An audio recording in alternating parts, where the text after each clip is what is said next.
चलिए जय हिंद। हम लोग आज हिस्ट्री क्लास, अगले क्लास देखेंगे। कल हम लोग पिछले क्लास में कहाँ तक देखे थे? हड़प्पा तक ना। चलिए आज का क्लास होगा आपका सेकेंड नंबर। इसका नाम है मोहनजोदड़ो।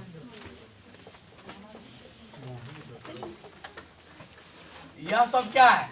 इसका महत्वपूर्ण स्थल है, समझ गए? तो हड़प्पा में देखे थे, कुछ याद किए होंगे, बताइए तो। हड़प्पा का खोज किस वर्ष हुआ था? 1921। फिर बताइए अगला क्वेश्चन, हड़प्पा कौन सी नदी किनारे है? हड़प्पा का खोज किसने किया?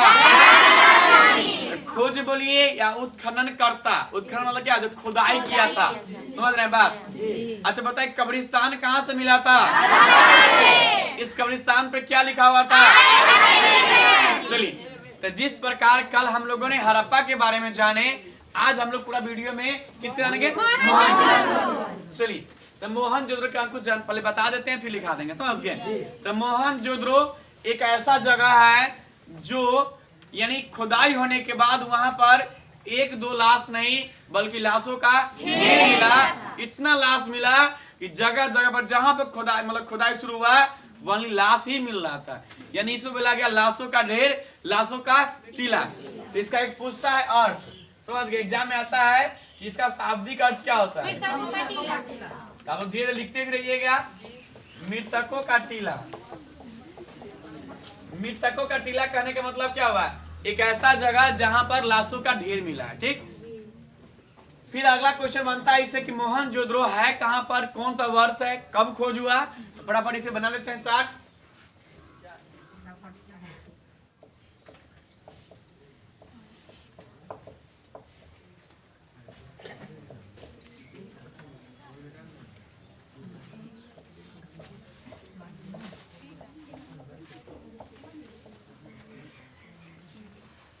वर्ष हो गया, प्रांत हो गया, नदी हो गया, जिला हो गया,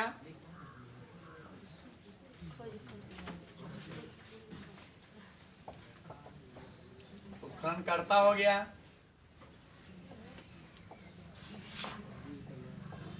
मिला,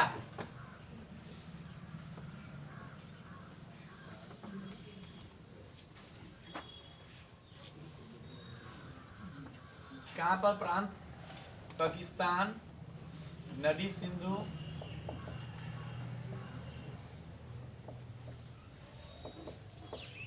लड़काना,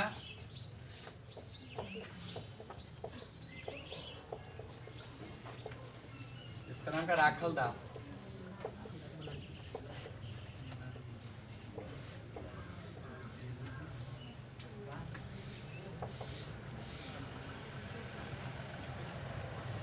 मिला है लिखिए।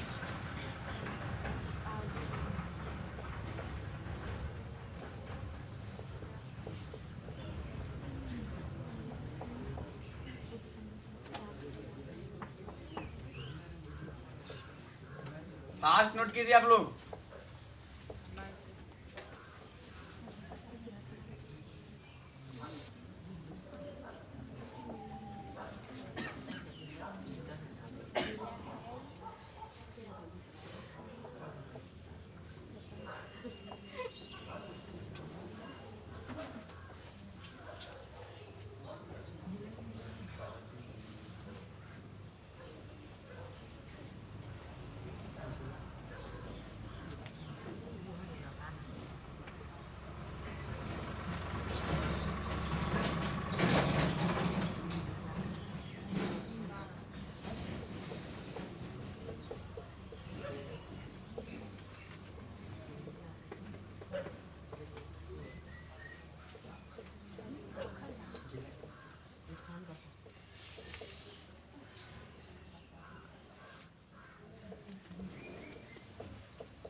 चलिए नोट कीजिए फटाफट। हम लोग देख रहे हैं क्या, मोहनजोदड़ो। ठीक, मोहनजोदड़ो है कहाँ पर, पाकिस्तान प्रांत में, ठीक ना। पहले भारत में ही था, लेकिन हमारा भारत अब भारत नहीं रहा, बट गया था, बट गया ना। अच्छा, आपका भारत का विभाजन कब हुआ था, याद है? आजादी के बाद ही, समझ गए। 1947 में ही मेरा भारत क्या हो गया था, विभाजन। ठीक, इसी विभाजन में बहुत अच्छे अच्छे जगह पाकिस्तान में चले गए, चलेगा ना। तो वही एक जगह है मोहनजोदड़ो, जो कहाँ चला गया है, पाकिस्तान में, ठीक ना। उसका खुदाई 1922 में शुरू हुआ। यह जिसके नेतृत्व में हुआ, इसका नाम था आर.डी. बनर्जी। आर.डी. बनर्जी इसका पूरा नाम है, राखल दास बनर्जी। ठीक, यह जो जगह है पाकिस्तान में कोई ना कोई जिला में होगा ना, यह जिला का नाम था लड़कान। ठीक, आप सबसे पहला बेसिक क्वेश्चन कि जितना भी नगर, जितना भी स्थल है, वह कोई ना कोई नदी किनारे ही बसा है। तो मोहनजोदड़ो कौन सा नदी है, सिंधु, है ना। कल एक क्वेश्चन बताएं, पूछे थे आपसे, चाहे पूछिए, बताइए आप लोग कि सिंधु नदी का उद्गम स्थान कहाँ पर है, चीन में। कहाँ पर है, चीन में। ठीक, जितना भी हड़प्पा में नगर मिला है, यह सब कोई ना कोई नदी किनारे ही मिला है, लेकिन यह नदी अंततः अंत तक कहाँ मिलती है, सिंधु नदी में। इसलिए क्या बोला गया इसे, सिंधु सभ्यता। ठीक, फिर पूछता है मन में क्वेश्चन कि सर इस सभ्यता को हड़प्पा सभ्यता क्यों कहते हैं, तो सिंधु सभ्यता में हड़प्पा खोजा गया पहला स्थल है, इसी वजह से इसको हड़प्पा सभ्यता भी, समझ रहे हैं बात। चलिए अब नोट कर लिए। तो क्या देख रहे हैं कि मोहनजोदड़ो, इसका शाब्दिक अर्थ क्या होता है, मृतकों का खोज किस वर्ष हुआ था, 1922। हड़प्पा खोज किस वर्ष हुआ, 1921। प्रांत कौन सा है, पाकिस्तान। नदी कौन सा है, जिला कौन है, उत्खनन करता यानी खुदाई करता कौन है, समझ गए। इसके बाद खुदाई होने के बाद कुछ ना कुछ मिलेगा आपको। तो फिर आता है कि सर मिला है, तो क्या मिला आपको, ना। सबसे मिला पुरोहित आवास, एक ऐसा घर मिला जिसमें पुरोहित लोग रहते थे। पुरोहित किसको बोलते हैं, पंडित जी को, समझ गए, जो पूजा पाठ कराते हैं ना, उसे क्या बोलते हैं, यानी एक मतलब कुआं मिला, एक मतलब समझ गए, जिसको चारों मतलब जो कुआं था ना, इसको चारों तरफ एक अच्छे से घर बनाया गया था। और यह जो कुआं था, यह संभवतः पूजा पाठ के लिए था, समझ गए। जिस प्रकार अभी क्या होता है कि जैसे देखो, पहले था ना कि सबका सरकारी कॉल था, वो था ना, अब पूरे गांव के लोग आते थे, एक ही कॉल पानी भरते थे। लेकिन अब क्या आपके पास है, हर एक के पास अपना अपना कल है ना। तो इसी प्रकार जब खोज हुआ था सिंधु सभ्यता का, तो कुआं एक दो नहीं था, हर एक के घर के पास कुआं मिला। लेकिन एक कुआं के बारे में पढ़ना है, यह कुआं जो था बहुत बड़ा था, यानी इसको बोला गया विशाल स्नानागार, समझ गए। हाँ, इसका सर दिमाग में फिर क्वेश्चन बना कि सर सबका अपना अपना कुआं था, तो इतना बड़ा क्यों है। तो पता चला कि यह जो कुआं है, यह सब दिन यूज के लिए नहीं है, डेली यूज के लिए नहीं है, बल्कि कोई बड़े पर्व त्योहार के अनुष्ठानिक कार्य के होता है ना, पूजा पाठ, इसमें इसका उपयोग किया जा रहा था। तो क्या मिला यहाँ से, पुरोहित आवास। क्या मिला यहाँ से, पुरोहित आवास। फिर आता है कि हर एक घर में क्या मिला यहाँ से, समझ गए। जैसे अभी के स्विमिंग पूल नहीं होता है, शहर समझाओगे, हर एक के घर में क्या होता है, हर एक अपार्टमेंट में स्विमिंग पूल होता है ना। उसी प्रकार जब खोद हुआ मोहनजोदड़ो का, तो पता चला जितना भी घर है, घर में क्या मिला, ठीक। इसके बाद क्या मिला, विशाल स्नानागार, यानी बहुत बड़ा है वो तालाब मिला, तालाब पोखरी, जानते हो ना। तो यह पोखरी जो तालाब था, स्नानागार था, यह डेली यूज के लिए नहीं था, बल्कि कोई बड़े पूजा पाठ छठ से होता है ना, उसी पूजा पाठ में इसका उपयोग किया जा रहा था। फिर अगला आता है, जो विशाल स्नानागार है ना, इसमें पानी लाने के लिए उत्तम प्रबंध था, क्योंकि पानी जो तालाब का गंदा हो जाएगा, इसमें पानी निकालने, पानी डालने के लिए एक कुआं का प्रयोग किया जाता। क्योंकि पूछता है कभी कभी एग्जाम में कि विशाल स्नानागार में पानी कहाँ से आता था, कुआं से। कहाँ से था, कुआं से। यहाँ जो खोदा हुआ क्या मिला, सूती वस्त्र। सूती वस्त्र मिलने का पूरा मकसद है कि इन लोगों को कपास का भी नॉलेज होगा, कपास, क्योंकि कपास होने के बाद सूती वस्त्र आएगा। यानी सबसे पहले सूती, पूछेगा सूती वस्त्र का साक्ष्य कहाँ से मिला है, लेकिन कपास उपजाने का श्रेय सबसे पहले किसको जाता है, सिंधु वासियों को। किस जाता है, क्वेश्चन बहुत बार पूछा है कि सबसे प्रथम चाहे सर्वप्रथम कपास उपजाने का श्रेय किसे जाता है, समझ गए। और अन्नागार। अब अगला नंबर क्या है? अन्नागार यार क्या था? अनाजों को रखने वाला घर। तो कल भी देखे थे कि अन्नागार मिला था वहां से, एक अन्नागार यहाँ से मिला। तो यह जो अन्नागार है वो सबसे बड़ा घर है,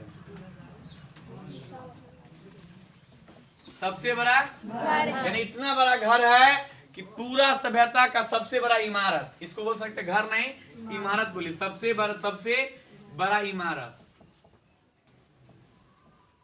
इमारत समझ गए।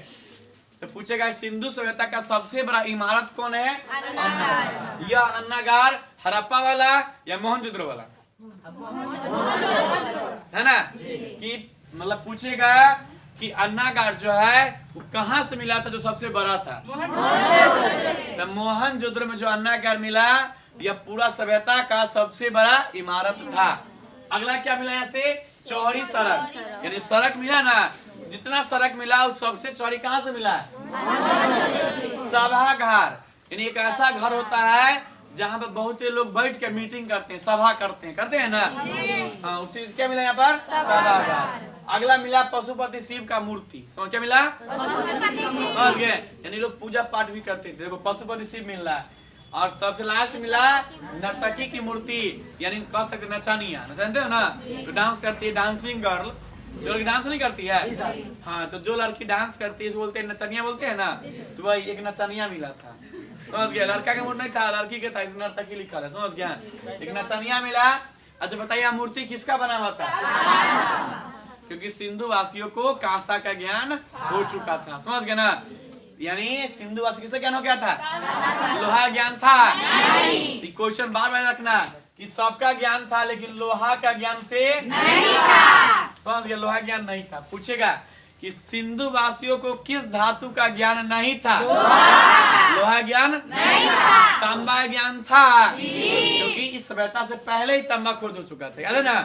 ठीक, तांबा खोज हुआ था, लेकिन इस सभ्यता में जब खुदा हुआ तो यहाँ से तांबा का ढेर मिला। पूरा गुच्छल नहीं होता, गुड़ियाल फुरियाल रहता है, जैसे तार होता है, तार को ना मोड़ मार कर रख देता है तो गुलियाल रहता है, उसी प्रकार से तांबा का ढेर मिला, पूरा तार गुड़ियाल था। समझ गया? तो इतना चीज यहाँ से मिला। कहाँ से मिला? तो यानी सिंधु वासी को लोहा का ज्ञान नहीं था। कोई दिक्कत नहीं इसमें, लेकिन कांसा का ज्ञान था ना।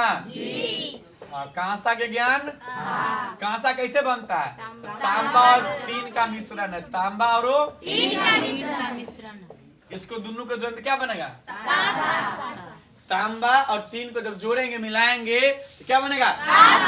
तो सिंधु वासियों को कांसा का ज्ञान था लेकिन लोहा का ज्ञान नहीं था। तांबा का ज्ञान था ना, क्योंकि तांबा इससे पहले ही आ चुका, तांबा का ज्ञान रहेगा ऑलरेडी। ठीक। अच्छा पूछेगा क्वेश्चन लॉजिक में कि सिंधु वासी पढ़ना लिखना जानते थे? क्योंकि उसका अपना लिपि भी है। लिपि कौन है? भाव। इसके बाद पढ़े लिखल भी थे। अब खाना पीना के बात कीजिएगा ना, तो यह मांसाहारी और शाकाहारी क्या थे? मांसाहारी भी थे और शाकाहारी भी थे, अब प्लस में शाकाहारी भी है। समझ गए? यानी मछली मांस भी खाते थे। समझ गए? यानी पूछेगा कि सिंधुवासी मांसाहारी थे या सर्वाहारी? क्या दोनों? मांसाहारी भी है, शाकाहारी भी है। ठीक है? प्लस में इसका समाज कैसा था? मातृसत्तात्मक। समझ गए ना? यानी यहाँ पर महिला देवी प्रधान था, खाली महिला का ही मूर्ति मिला। फिर पूछेगा कि सिंधुवासी पूजा पाठ करते थे? क्योंकि क्या मिला है? पशुपति शिव का मूर्ति मिला। समझ गए? सिंधुवासी पूजा पाठ करते थे ना, लेकिन एक विशेष बात, पूजा पाठ तो करते थे, मूर्ति मिला, लेकिन एक भी मंदिर नहीं मिला। ध्यान देने वाला बात है कि सिंधु सभ्यता में मंदिर नहीं मिला। मूर्ति टाल के टाल मिल गया, लेकिन मंदिर एक भी नहीं मिला। ध्यान रखना कि सिंधु सभ्यता में मंदिर का साक्ष्य नहीं था। कोई दिक्कत? अच्छा ये लोग मतलब जादू टोना विश्वास रखते थे जादू टोना में, क्योंकि स्वास्तिक चीज मिला ना, बहुत सारे मात्रा में ताबीज मिले। ताबीज जानते हो जो बनते हो गर्दन में, जंतर मंतर, बहुत ज्यादा संख्या मिला। ठीक है? वहां से खुदाई होने के बाद। ठीक, तो इतना हम जान गए कि हड़प्पा वासी मांसाहारी भी थे, शाकाहारी भी थे, पढ़े लिखे भी थे, वो लोग विदेशी व्यापार भी करते थे। समझ गए? क्या करते थे? प्लस में सबसे पहले कपास उपजाने का श्रेय किसको है? सिंधु वासियों का ही है। चलिए आज जो सभ्यता है, इस सभ्यता का डेट होगा ना कब से कब तक, चल समझ गए, चलो डेट जानेंगे। ठीक, चलो नोट कर लिए ऊपर ना।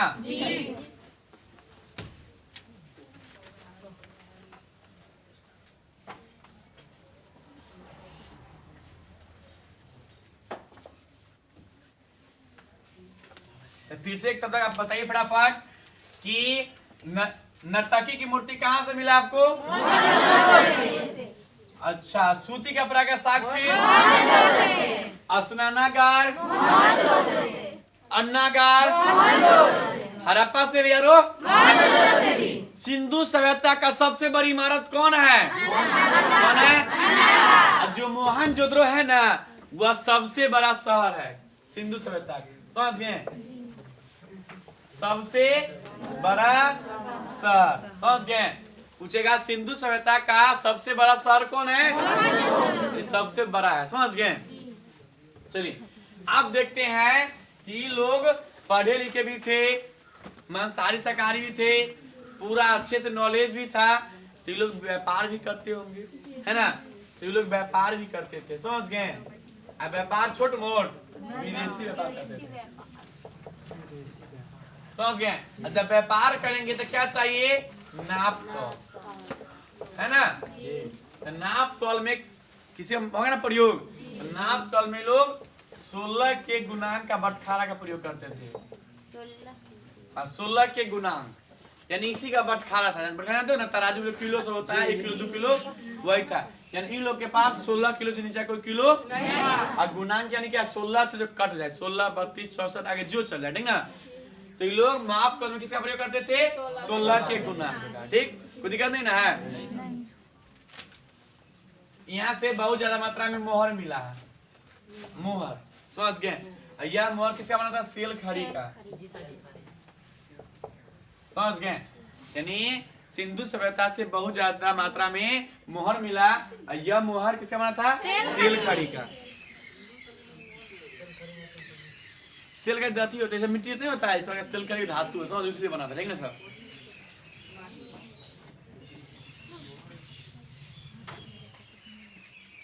तो बताइए तो सिंधु सभ्यता का सबसे बड़ा शहर कौन है?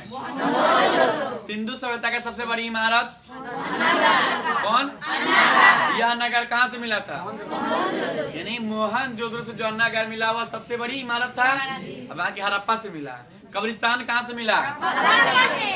अब मन में क्वेश्चन आता है कि सर लाश मानी जो हड़प्पा से भी कुछ मिला, कब्रिस्तान आपको मिला था ना? और मोहनजोदड़ो से मिला।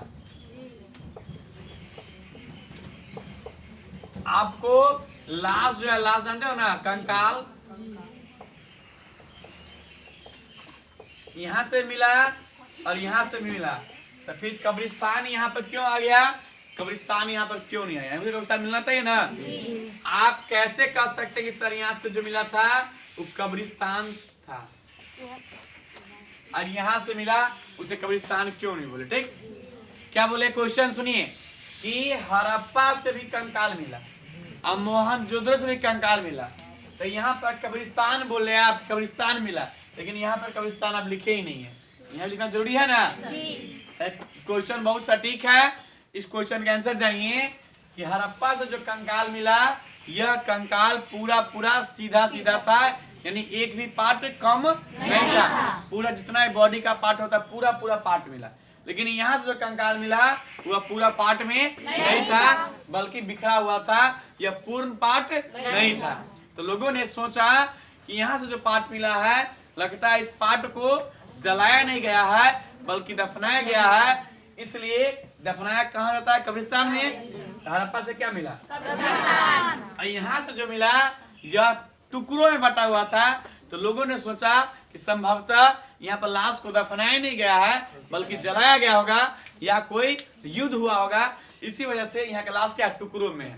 तो कब्रिस्तान यहाँ से नहीं मिला, क्योंकि कब्रिस्तान का मतलब होता है लाशों को दफनाना, न कि जलाना। तो दफनाना यानी क्या होगा? लाश को पूरा पूरा मिलना। तो कहाँ से मिला पूरा पूरा लाश? यहाँ से नहीं मिला है, बल्कि यहाँ से लाशों का ढेर मिला है। तो मोहनजोदड़ो का शाब्दिक अर्थ क्या होता है? क्या होता है? मृतकों का टीला। पूरा सिंधु सभ्यता का सबसे बड़ा नगर भी कौन है? सबसे बड़ा शहर भी, नगर बोले शहर बोले, बात देखी ना है। ठीक, इसके बाद सिंधुवासी को किस धातु का ज्ञान नहीं था? लोहा ज्ञान नहीं था, लेकिन तांबा ज्ञान था ना, कांसा ज्ञान था ना।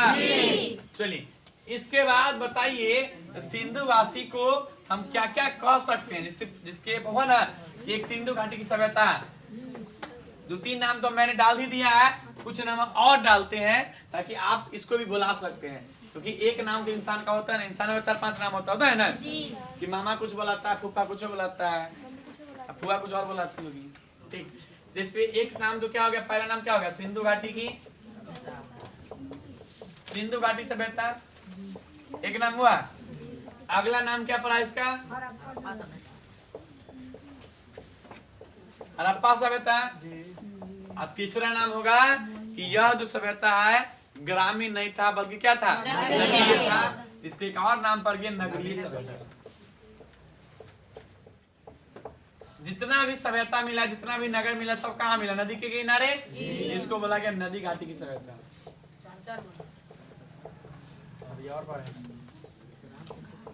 नदी घाटी की। फिर पता चला कि इसको किस तरह का ज्ञान था? कांसा का। किसका ज्ञान था? जिसको बोला कांस्य युगीन सभ्यता।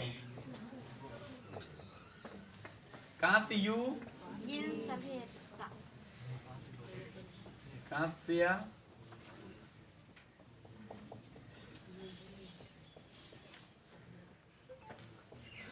कांस्ययुगीन सभ्यता। देखो इतना नाम है, ठीक ना।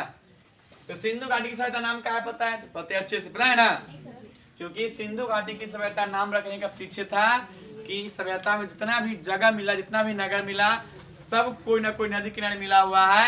और यह नदी संभवतः अंत तो अंत तक सिंधु नदी मिलता है। इसे क्या नाम देगा? कोई दिक्कत? फिर आएगा हड़प्पा सभ्यता। कहा बोले इसको आप? क्योंकि सिंधु सभ्यता में खोजा गया जगह कौन था? पहला तो क्या बोला गया? यह सभ्यता में जितना भी साक्ष्य मिला है, यह साक्ष्य प्रूफ करता है कि यहाँ के जो लोग थे ग्रामीण नहीं थे बल्कि नगरीय थे, इसलिए क्या बोला गया? है ना।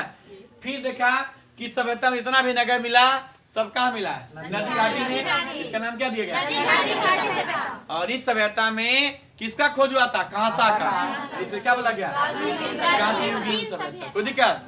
चलिए आगे क्लास में हम लोग देखेंगे। अगले और जगह है जहाँ पर देखेंगे कि हड़प्पा वासी व्यापार भी करते थे, और व्यापार किस देश के साथ करते थे, कैसे व्यापार करते थे। एक बात जानिए कि हड़प्पा सभ्यता यानी सिंधु घाटी की सभ्यता, इसमें से कोई भी नाम कहे बात एक ही कहेंगे, क्योंकि सब नाम एक ही आदमी का है, एक ही सभ्यता का नाम है। समझ गए? यह सभ्यता कोई देखा नहीं है बल्कि खोज हो रहा है। सब सभ्यता मिट्टी के अंदर दबा हुआ है, दबा हुआ ना। तो सबसे पहले सभ्यता की जानकारी किसने दिया? किसने दिया? सर्वेक्षण किसने किया? अच्छा, किसके निर्देश में खुदाई शुरू हुआ? इसका नाम हड़प्पा सभ्यता है। किसने रख दिया? जॉन मार्शल ने, ठीक ना। इसके बाद खुदाई देख रहे हैं तो एक जगह हड़प्पा देख लिए, एक जगह मोहनजोदड़ो देख लिए। कल हम लोग जानेंगे लोथल, इसका और जगह चनहुद्रू, इसका रंगपुर, बनवाली, बहुत सारे जगह है जहाँ पर पढ़ने वाले हैं। चनहुद्रू एक जैसा जगह है ना जहाँ पर जैसे अभी ना लड़की लोग औरत लोग कहती है क्या कि हम लोग कॉस्मेटिक सामान उपयोग करते हैं, आईना, कंघी, लिपस्टिक, है ना। लेकिन आप लोग क्या कीजिएगा, उससे पहले हड़प्पा वासी भी किया है, क्योंकि चनहुद्रू से खुदाई हुआ, समझ गए ना। तो वहाँ से लिपस्टिक को मिला, समझ गए ना। पाउडर मिला, आईना मिला, कंघी सब मिला है। तो आप लोग समझते हैं कि हम लोग लगाते हैं लिपस्टिक, लोग लगा के छोड़ देते हैं, समझ गए ना। ऐसे मेकअप का प्रयोग काहे कर लेता है? लड़का लोग मेकअप लगाता है क्योंकि लड़का लोग को पता है कि हम सुंदर है, स्मार्ट, ऐसे ही है। हाँ, मेकअप कौन लगाता है? जिसको पता है कि हम सुंदर नहीं है, समझ गए। इसको अपना सुंदरता पर कमी खिल रहा होगा तो फिर एशियन पेंट मारता है, ठीक। हाँ, तो उतना ही पेंट मारिए। प्रकृति के जो दिया गया इसमें खुश रहिए, क्योंकि भगवान जैसा बनाया उसी में खुश रहना है। हाँ, शादी ब्याह से इतना मेकअप मार देता है ना सब कि लड़की वाला कंफ्यूज होता है, बेटी हमारी इच्छा के दोसर जाएंगे, क्योंकि इतना पेंट मार देता है। कहीं शादी ब्याह गर्मी में रहता है तो फिर गर्मी जब लैंड करता है ना, तो जैसे जैसे पानी आता है वैसे वैसे मुंह पर जेब्रा क्रॉसिंग बन जाता है। वो नहीं उजर नहीं लाल नहीं हरियर नहीं पीयर, समझ गए? अब फिर इसका मुंह लगता है बानर नहीं, ठीक, समझ गए? चलिए तो आप लोग ठीक ना, ऐसा नहीं है, समझ गए? सब कोई रियल सुंदरता विश्वास करिए, समझ गए? क्योंकि रियल में ही सच्चाई है, समझ गए? वास्तविकता में विश्वास कीजिए, क्योंकि गांधी जी पहले बोल के चले गए ना कि जो चीज तुम आंख से देखते हो विश्वास उसी पर करो, कान से सुने बात तो विश्वास नहीं करो। आज का समाज वही है, हम लोग क्या करते हैं, कोई देखते उगते नहीं है, लेकिन सब कोई कुछ बात को मान लेते हैं, ठीक ना? तो हम लोग ठंडा है, ये ख्याल अपना रखेंगे, समझ गए ना? अपना अपना ख्याल रखिए, ठंडा में है, ठीक ना? लेकिन ख्याल रखने के साथ साथ मेरा वीडियो को भी शेयर करना न भूलिए, क्योंकि जिस फनी अंदाज में आप पढ़ रहे हैं, तो पढ़ने के साथ आपका भी फर्ज बनता है कि सर का वीडियो को शेयर कर दे, प्लस में सब्सक्राइब करवाना न भूलिएगा, ठीक ना? चलिए हम लोग कल पढ़ेंगे, जितना भी जगह होगा लोथल, चनौदरो, रंगपुर, कल वाला क्लास और फनी होगा, तो आप लोग देखना न भूलिए, ठीक? आज के इतना ही।